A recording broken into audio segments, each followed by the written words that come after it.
नमस्कार दोस्तों, काशी से मैं डॉक्टर गौरव शाह आप सभी का स्वागत करता हूं, अभिनंदन करता हूं। I welcome you all. मेरे सामने मेरी धर्मपत्नी अनुभा जी बैठी हुई हैं। उनकी कुछ क्वेरीज हैं, आइए जानते हैं उनको क्या पूछना है। स्वागत है आपका अनुभा जी मेरे चैनल में। Thank you so much Gaurav ji. जी आज का मेरा सवाल आपसे ये है कि आजकल मुकदमा होना या झगड़ा होना किसी से भी आम बात हो गई है। इस सिचुएशन में कोर्ट कचहरी के चक्कर में इंसान फंस जाता है। तो इन सब चीज़ों से बाहर निकलने में जन्म कुंडली हमारी किस तरह की भूमिका निभाती है और कैसे इसका निदान संभव है?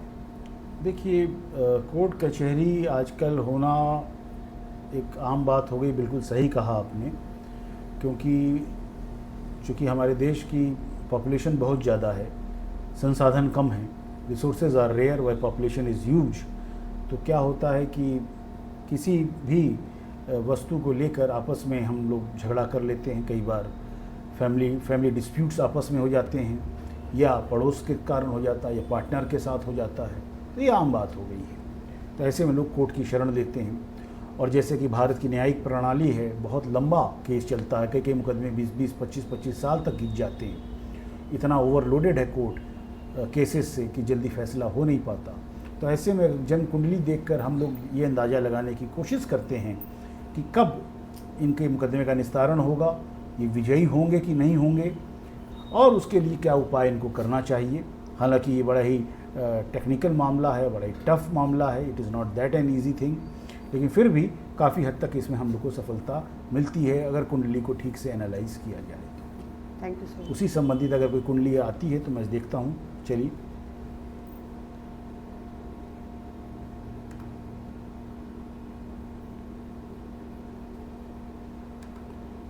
देखिए, ये जितेंद्र अवस्थी जी की कुंडली है हम लोग के सामने। जितेंद्र अवस्थी जी भी कि एक लिटिगेशन के मामले में फंसे हुए हैं, और इन्होंने मुझसे पूछा था कि इसका मैं क्या उपाय करूं, कि इससे बाहर निकलूं, क्या करूं। तो देखिए, अगर जब कभी हम लिटिगेशन या कोर्ट कचहरी का कोई केस या मुकदमे को देखते हैं तो सबसे पहली दृष्टि हम लोग की जाती है 6th हाउस में, जो छठा घर है कुंडली का, षष्ठम भाव है, जो वह होता है रोग, रिपु, ऋण।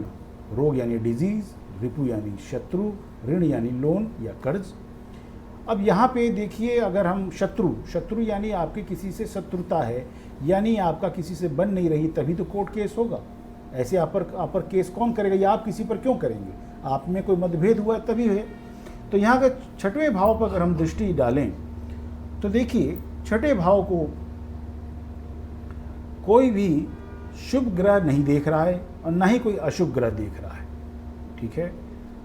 तो ऐसे में हम छठे भाव के मालिक को देखते हैं। यहाँ पर छठे भाव पे जो राशि है वो जेमिनी है, और उसके मालिक बुध भगवान हैं, और बुध देव नवम भाव में बैठे हैं। लेकिन अगर बुध देव की हम स्थिति को एनालाइज करें तो वो उच्च होकर नवम भाव में बैठे हैं। लेकिन वो किसके साथ बैठे हैं? वो अष्टमेश के साथ बैठे हैं, सूर्य के साथ बैठे हैं। अष्टमेश यानी सूर्य के साथ वो बैठे हैं, और ये बहुत अच्छा नहीं है क्योंकि मलिनता आ गई है। तो सूर्य का एक तो क्रूर ग्रह है, और ऊपर से वह अष्टमेश भी है, तो इनको सहायता नहीं दे रहा है बल्कि नुकसान पहुंचा रहा है। और बुध के साथ सबसे बड़ी दिक्कत क्या है? बुध अगर जिस ग्रह के साथ वो होता है उसकी दोस्ती या उसकी दुश्मनी के साथ ही वो अपना व्यवहार करने लगता है। और यहाँ पर अगर बृहस्पति देव पर नज़र डालें तो बृहस्पति देव भी एक त्रिषडाय, तीसरे भाव और द्वादशेश के मालिक होकर बैठे हैं। तो यहाँ पर वो भी बहुत अच्छी स्थिति में नहीं दिखाई दे रहे हैं, ठीक है।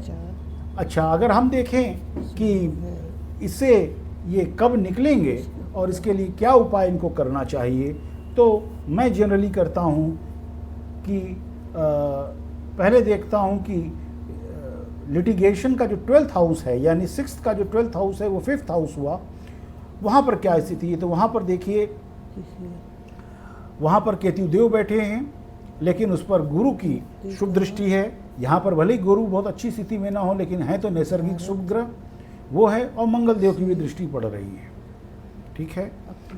अगर हम 11th हाउस जो कि लाभ का भाव होता है उसको भी हम लोग देखते हैं कि कब इनको लाभ होगा, ये केस में कैसे जीतेंगे। तो अगर उस पर हम नज़र डालें तो इनका जो 4th हाउस है वो लाभ का हाउस हुआ 6th हाउस से, और वहाँ पे शनि देव की दृष्टि पड़ रही है और मंगल देव की दृष्टि पड़ रही है। शनि चूँकि यहाँ पर लग्नेश हैं इसलिए यहाँ पर वो शुभ कहे जाएंगे इस कुंडली के लिए, और उस पर मंगल की दृष्टि आ रही है, सीधी दृष्टि है। तो मैंने इनको सजेस्ट किया था कि आप एक 6 से 7 रत्ती का मूंगा दाहिने हाथ की अनामिका उंगली में सोने में या तांबे में बढ़िया क्वालिटी का पहनिए मूंगा, आपको बहुत लाभ होगा। दूसरा, मैंने इनसे कहा था कि आप एक बहुत अच्छी क्वालिटी का अगर संभव हो सके तो नीलम भी धारण करिए, क्योंकि नीलम यहाँ पर लग्नेश है और लग्नेश दूसरे भाव को उसने काफ़ी बली कर दिया है और वहाँ से वो अपनी तीसरी दृष्टि 4th भाव में डाल रहे हैं। तो चूँकि लिटिगेशन में का जब कोर्ट कचहरी के मामले में शनि का उपाय हम लोगों को ज़रूर करना चाहिए, तो इसलिए मैंने इनसे 2 पत्थर पहनने को कहा और इन्होंने पहना उसको।